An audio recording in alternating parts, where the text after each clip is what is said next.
창세기 2장 8절부터 17절까지의 말씀 봤습니다. 창세기 2장 8절부터 17절까지의 말씀 서로 교독하도록 하겠습니다. 8절 제가 먼저 읽겠습니다. 여호와 하나님이 동방의 에덴에 동산을 창설하시고 그 지으신 사람을 거기에 두시니라. 여호와 하나님이 그 땅에서 보기에 아름답고 먹기에 좋은 나무가 나게 하시니 동산 가운데에는 생명나무와 선악을 알게 하는 나무도 있더라. 강이 에덴에서 흘러나와 동산을 적시고 거기서부터 갈라져 네 근원이 되었으니 첫째 이름은 비손이라 금이 있는 하윌라 온 땅을 둘렀으며 그 땅의 금은 순금이요 그곳에는 베들리엄과 호마노도 있으며 둘째 강의 이름은 기온이라 구스 온 땅을 둘렀고 셋째 강의 이름은 힛데갈이라 아수르 동쪽으로 흘렀으며 넷째 강은 유브라데더라. 여호와 하나님이 그 사람을 이끌어 에덴 동산에 두어 그것을 정적하며 지키게 하시고 여호와 하나님이 그 사람에게 명하여 이르시되 각종 동산의 나무 열매는 내가 임으로 먹되 선악을 알게 하는 나무의 열매는 먹지 말라. 내가 먹는 날에는 반드시 죽으리라 하시니라. 아멘. 아멘. 지난주 7절까지의 말씀을 살펴보았었는데 우리는 무엇으로 만들었다고요? 티끌, 흙, 그것으로 만들었기 때문에 교만할 수 없고 아주 나약한 존재다라고 말씀을 강론을 했었습니다. 그러니까 나약한 존재가 무엇을 할 수가 있느냐라는 것이지요. 하나님께서 인도하심이 없고 하나님께서 이끌어 가심이 없으면 우리는 반드시 죽을 수밖에 없는 그런 존재였었다라고 말씀을 강론했었습니다. 그렇습니다. 우리는 그냥 아무것도 아닌 존재, 그냥 티끌 그 존재일 뿐인데 거기에 형상을 만드시고 거기에 숨을 후 하고 불어 넣으심으로 말미암아 우리는 생명이 되었다라고 말씀을 하고 계시는 것이지요. 그 생명이 된 우리는 영혼 육으로 구성이 돼서 하나님께서 주시는 능력과 권세 안에 우리는 살아가고 있다는 것입니다. 그런 보잘것없는 아주 나약한 그런 존재가 교만해져서는 살 수가 없다는 것이죠. 그냥 하나님의 인도하심을 따라서 하나님의 말씀을 순종하며 그 말씀을 따라가는 그 모습이 하나님의 백성된 존재이고 하나님께서 이끌어 가시는 그런 하나님의 백성으로 우리들을 세우셨다라는 것입니다. 그런데 우리 사람들에게 너무 많은 것을 주셨다라는 것이지요. 생각할 수 있는 것도 주시고 또 앞서갈 수 있는 능력도 주시고 무엇인가를 만들고 발전시킬 수 있는 그런 능력도 주셨다라는 것입니다. 그런 것을 왜 주셨을까요? 이 땅 가운데 삶을 살아가며 부족함이 없도록 그렇게 해 주시기 위해서 우리들을 그렇게 만드셨다라는 것이죠. 그랬더니 교만해져서 하나님이 어디 있느냐, 하나님을 짓밟고 그 자리에 앉아서 하나님의 역할을 하며 살려고 하는 그런 사람으로, 그런 모습으로 변모했다라는 것입니다. 그렇기 때문에 우리는 늘 겸손한 모습으로 삶을 살아가야 된다라는 것이지요. 그것이 지난주의 말씀이었습니다. 그래 오늘 8절부터 살펴보면 여호와 하나님이 동방의 에덴에 동산을 창설하시고 그 지으신 사람을 거기에 두시니라 라고 말씀을 하셨습니다. 그래서 여호와 하나님이 동방의 에덴을 창설하시고 그 지으신 사람 거기에 두시고 여호와 하나님이 그 땅을 보시기에 아름답고 먹기 좋은 나무가 나게 하시니 동산 가운데 생명의 나무와 선악을 알게 하는 그런 나무가 함께 있었다라는 것입니다. 그러니까 먹고 살 수 있는 것까지 다 주셨다라는 것이죠. 그곳에는 부족함이 없는 그런 낙원으로 이끌어 주셨다라는 것입니다. 그래서 하나님은 동방 에덴을 창설하셨다라고 말씀을 하시는데 여기서 에덴이란 말은 기쁨과 즐거움, 희락, 낙원이란 말로 번역이 돼야 맞습니다. 영어로는 파라다이스죠. 파라다이스.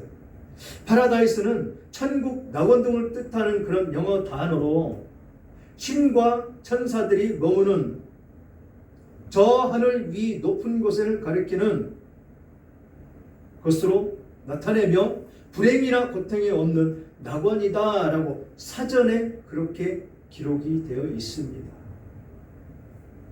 무엇이요? 에덴 동산.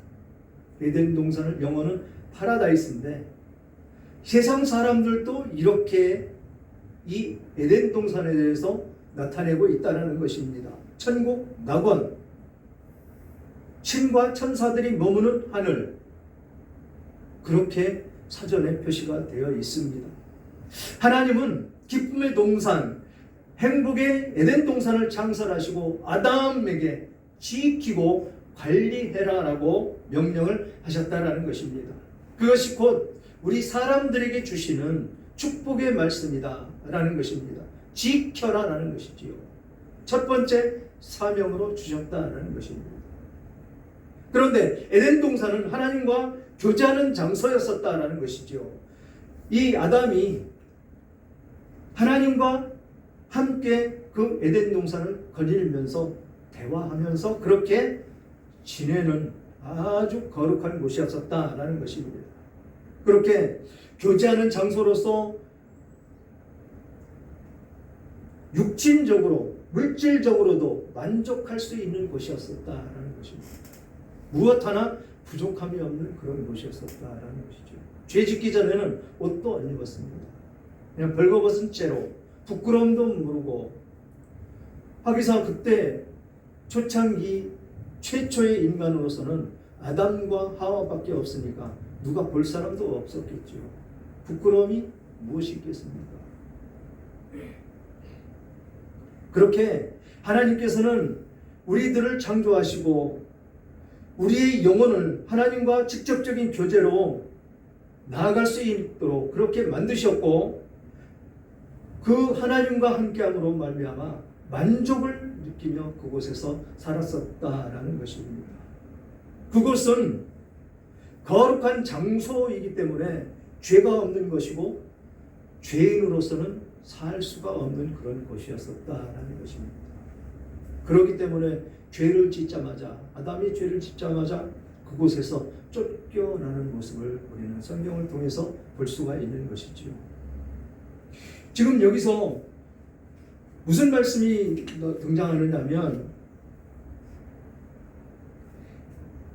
여호와 하나님이 그 땅에서 보기에 아름답고 먹기에 좋은 나무가 나게 하시니 동산 가운데에는 생명나무와 선악을 알게 하는 나무가 있더라 라고 말씀을 하십니다. 선악을 알게 하는 나무. 그래서 선악과를 주신 것, 그것을 깊은 의미가 있다는 것입니다. 첫 번째가 하나님과 사람의 교제의 규범을 보여주어서 질서를 알게 하셨다라는 것입니다. 질서를 알게 하셨다. 두 번째는 계명의 원리를 보여주셨다라는 것입니다. 계명은 순종할 때 축복이 되고 거역하면 저주가 임한다는 것을 우리는 성경을 통해서 볼 수가 있습니다. 세 번째, 선악과는 인간 창조의 목적을 알려주는 그런 나무였다라는 것입니다. 인간 창조의 목적을 알려주는 것이었었다. 네 번째는 중요한 것은 마귀가 존재하고 죄가 있다는 사실을 경계시킨 나무였었다라는 것입니다. 선악과. 그렇죠? 그 선악과를 통해서 마귀가 역사하는 것을 우리는 볼 수가 있다는 것입니다. 다섯 번째가 이 선악과의 더 큰 의미는 인간에게 자유는 있지만 그 자유는 제한된 자유임을 보여주는 사건이었었다라는 것입니다. 우리들에게 자유를 주셨습니다. 자유롭게 무엇이든지 따먹으면서 하나님과 교제하며 삶을 살아갈 수가 있다라고 하셨는데 단 하나, 선악과는 먹지 말아라 라는 자유의 억압이 있었다라는 것입니다. 그거는 절대로 먹으면 안 되는 것이었었다라고 하나님은 말씀을 하셨다라는 것입니다. 그래서 한마디로 이 에덴 동산은 인간이 철저하게 하나님께 소속되었다는 사실을 우리 인간들이 알아야 된다는 것입니다. 절대로 하나님을 떠나서 살 수가 없는 존재임을 나타내는 것이었었다라는 것입니다. 그렇게 우리들에게 사명을 주시면서 물고기는 물속에서 살아야 되고 그래야 생명을 유지하게 된다라는 것이고 나무는 뿌리를 흙에 두어야 살 수가 있듯이 우리 인간은 하나님을 떠나서는 살 수가 없는 존재로 지음을 하셨다라는 것입니다. 우리는 하나님을 떠나서는 살 수가 없는 그런 존재인 것입니다. 하나님을 떠나서 사는 삶을 우리는 예수 믿기 전에도 느꼈었고 또 세상 사람들을 바라보면서 확연히 알 수가 있다는 것입니다. 하나님을 떠나서 사는 삶은 공허일 뿐이고 아주 안타깝게 내 마음의 갈등으로 인해서 심히 살아가기가 어려운 그런 존재이지 않을 수가 없는 그런 존재다라는 것입니다. 우리는 하나님을 떠나서 살 수는 없습니다. 그분과 함께 그분이 내게 오셔서 나를 이끌어 가셔야만 우리는 승리하는 삶을 살아갈 수가 있다는 것이지요. 그러면서 16절과 17절을 보니까 여호와 하나님이 그 사람에게 명하여 가라사 이르시되 동산 각종 나무의 실과는 내가 임으로 먹되 선악을 알게 하는 나무의 실과 열매는 먹지 말라. 내가 먹는 날에는 정령 죽으리라 하시니라. 하나님은 인간의 행복을 위해서 절대적인 것과 상대적인 것을 구별하여 살도록 한 계명을 주셨는데 그 계명이 이 선악과의 계명이었다라는 것입니다. 우리는 신앙생활을 하면서 절대적인 것과 상대적인 것 그것을 혼돈해서는 안 된다라는 것입니다. 혼돈하며 살면 절대 안 된다는 것입니다. 그래서 건강과 자녀와 사업과 물질, 명예, 성공 모두가 상대적인 것입니다. 상대에 따라서는 약할 수도 있고 강할 수도 있다는 것입니다. 또 변할 수도 있는 것이 세상에 살아가는 이치다라는 것입니다. 그러나 이 안에서 영원한 안식과 생명을 구원받는 그 수단으로는 절대적으로 하나님의 계명이 필요하다는 것입니다. 그 계명 자체가 곧 우리들의 생명이 된다는 것이지요. 그래서 이 선악과를 만드신 목적이 바로 여기에 있다는 것입니다. 하나님의 계명을 반드시 지켜야 우리 인간들은 살아갈 수가 있다. 그래서 예수님도 오셔서 바리새인과 같은 그런 행위가 없으면 구원에 이르지 못하리라고 말씀을 하셨습니다. 맞습니다. 물론 예수를 믿어야 구원을 받습니다. 예수를 믿지 않고는 구원을 받지 못합니다. 그 예수를 믿음으로 말미암아 예수 그리스도의 영이 내 안에 오심으로 우리는 그런 삶을 살아갈 수밖에 없는 그런 존재가 된다는 것이죠. 그래서 야고보서에는 행위가 따라온다라는 것입니다. 행위가 따라오지 않으면 죽은 믿음이다라고 이야기하는 것이죠. 어떻게 하나님의 영이 나한테 왔는데 거룩하신 분의 영이 나에게 왔는데 그렇게 변화되지 않으면 안 된다라는 것이죠. 그래서 행위는 당연히 따라가져야 된다라는 것입니다. 그래서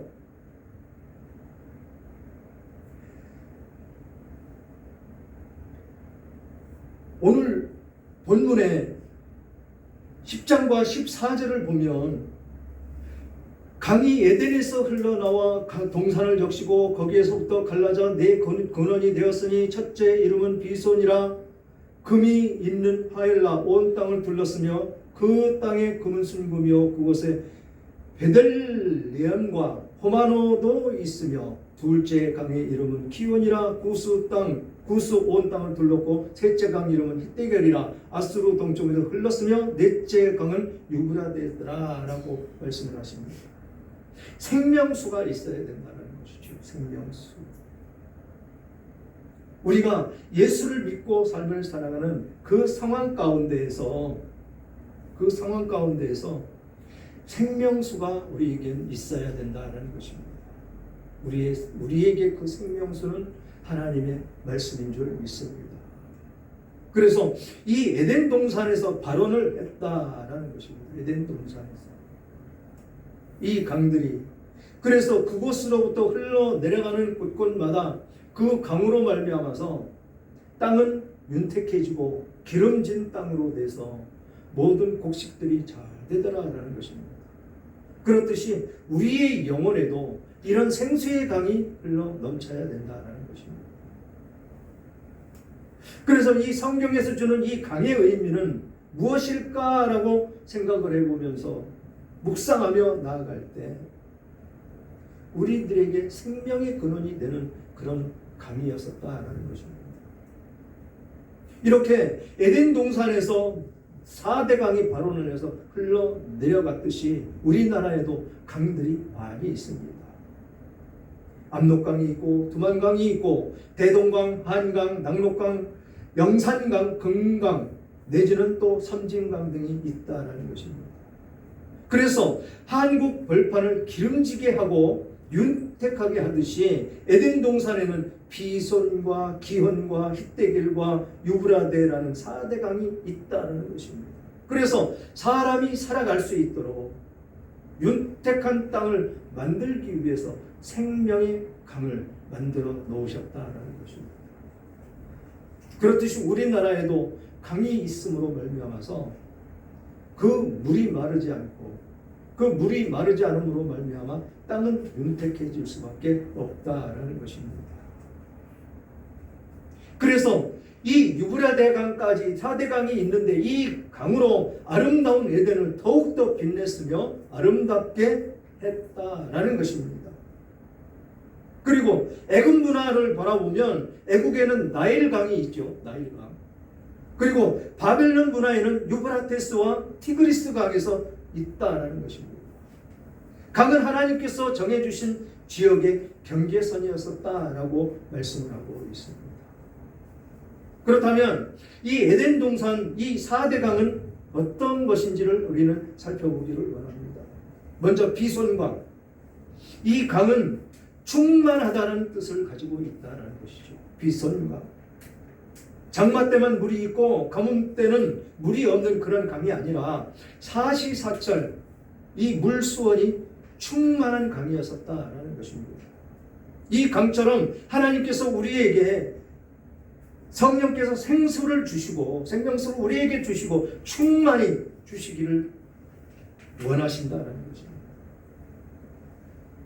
그래서 이 강은 금으로 뒤덮였고 정금도 진주도 호마노도 있다라는 것입니다. 여기서 이야기하는 베들레헴은 진주를 이야기하고 있습니다. 그렇듯이 생수의 강을 흘러 넘치게 하시면서 그곳에 보석까지도 주셨다라는 것입니다. 값진 보석을 주심으로 말미암아서 우리들에게 부족함이 없는 그런 삶을 영위할 수 있도록 그렇게 해 주셨다라는 것입니다. 그래서 하나님께서는 먹는 즐거움도 주셨지만 그 위에 충만한 물뿐만 아니라 아름다운 보석까지도 주셨다라는 것입니다. 두 번째는 기손강이죠. 기손강. 이 강은 주위로 물이 흘러 넘친다라는 뜻을 가지고 있다는 것이죠. 주위에 물이 흘러서 넘치는 그런 강이다라고 이름을 주셨다라는 것입니다. 기혼강. 그래서 충만한 자는 또 흘러 넘쳐서 이웃들에게 주는 자가 되어야 한다라는 것입니다. 우리들에게 그 생수의 강이 넘쳐서 그 생수의 강이 넘침으로 말미암아 주위에 있는 사람들에게 그 영향력이 넘쳐야 된다라는 것입니다. 우리의 생명이 나만 가지고 있는 것이 아니고 나를 통해서 흘러 넘쳐나야 된다라는 것입니다. 그 뜻을 보면 오순절 마가의 다락방에서 충만한 성령으로 예루살렘은 넘쳐났습니다. 그러므로 말미암아서 이 예루살렘에 충만했던 성도들이 온 땅으로 넘쳐났다는 것입니다. 이렇게 넘쳐나야 된다는 것이죠. 우리 승리마을 교회도 이런 은혜의 강이 넘쳐 흘러서 이 마을 주민들 모두를 적시고 경기도를 적시고 대한민국을 적시는 그런 교회로 발돋움해 나가야 된다라는 것입니다. 그리고 우리의 믿음의 사람들은 기원강처럼 흘러 넘쳐야 되듯이 기쁨이 넘쳐서 찬미가 되고 또 간증이 넘쳐서 전도가 되고 간절한 소원이 넘쳐서 기도가 되고 또 감사가 넘쳐서 눈물이 되고 생명이 넘쳐서 영원히 사는 영생을 우리는 누리며 삶을 살아가야 된다라는 것입니다. 그 다음에 힛대결 강인데 급히 흐른다라는 뜻을 가지고 있다는 것이죠. 힛대결. 충만한 자는 넘쳐 흐를 뿐만 아니라 신속하게 넘쳐 흘러야 된다라는 그런 의미가 있다는 것입니다. 지체하지 않고 하나님의 사랑을 전하고 신속하게 주의 복음을 전파해라 라는 뜻을 가지고 있다는 것입니다. 마지막으로 유프라테스가 달다라는 의미를 가지고 있다는 것입니다. 달다. 유프라테스가 달다라는 뜻이다라는 것입니다. 그래서 이 강이 흐르는 곳에는 사막이 변해서 옥토가 된다라는 것입니다. 한마디로 이 유프라테스 이 강과 같이 성령이 지나가면 우리의 메마른 가슴에 옥토가 되어서 변화가 일어나야 된다라는 것입니다. 사막이 옥토로 변하듯이 쓸모없는 자는 쓸모있는 자로, 저주받는 자는 축복받는 그런 자로 세움받아야 되고, 절망과 좌절이 소망으로 돌변해야 된다라는 것입니다. 죽음은 생명으로 소생돼야 되고 실패는 성공으로 변화되어야 된다는 것입니다. 그래서 하나님은 에덴을 지으시고 4대강을 흐르게 하신 것은 하나님의 백성들이 이처럼 살아가야 된다라는 기쁘신 뜻을 우리들에게 주셨다라는 것입니다. 이것이 하나님의 뜻 가운데 있는 것이고 하나님의 뜻 안에 있는 우리들의 삶의 모습이 되어야 된다라는 것입니다. 그래서 우리들의 모든 삶 속에서 하나님은 조금도 부족함이 없이 하나도 착오도 없이 그렇게 세세하게 오밀조밀 우리 인간들이 살기에 가장 적합하도록 이 에덴 동산을 우리들에게 주셨었다라는 것입니다. 지금 이 삶이 지금 광야 같은 삶을 살아가고 있는 것 같지만 우리는 지금 에덴 동산의 삶을 이미 맛보며 살아가고 있는 우리들의 모습이다라는 것입니다. 사랑하는 여러분, 믿음은 순종하는 것입니다. 모든 축복은 순종하는 데서 이루어진다라는 것입니다. 선악과가 언제나 우리들을 어지럽히고 방해하고 그것을 따먹으라고 사단 원수 마귀는 항상 미혹을 합니다. 그러나 그 선악과는 하나님께서 절대로 따먹으면 안 된다라는 명령을 주셨습니다. 우리는 그 명령을 반드시 지키며 살아가야 된다는 것이지요. 그러면서 하나님께서 4대강을 주신 것과 같이 우리는 그 뜻을 받들어서 그 하나님 안에서 우리는 삶을 살아가야 된다는 것입니다. 그럴 때 하나님께서 주시는 기쁨이 충만해질 것이고 기쁨이 충만해짐으로 말미암아 감사가 넘친다는 것입니다. 우리는 그런 삶을 누리며 살아야 되는 하나님께서 지음받은 하나님의 백성이다라는 것입니다. 그런 삶 속에서 하나님께 영광 돌리며 하나님께서 주신 복을 막 받아 누리는 여러분들 다 되시기를 주님의 이름으로 축원합니다.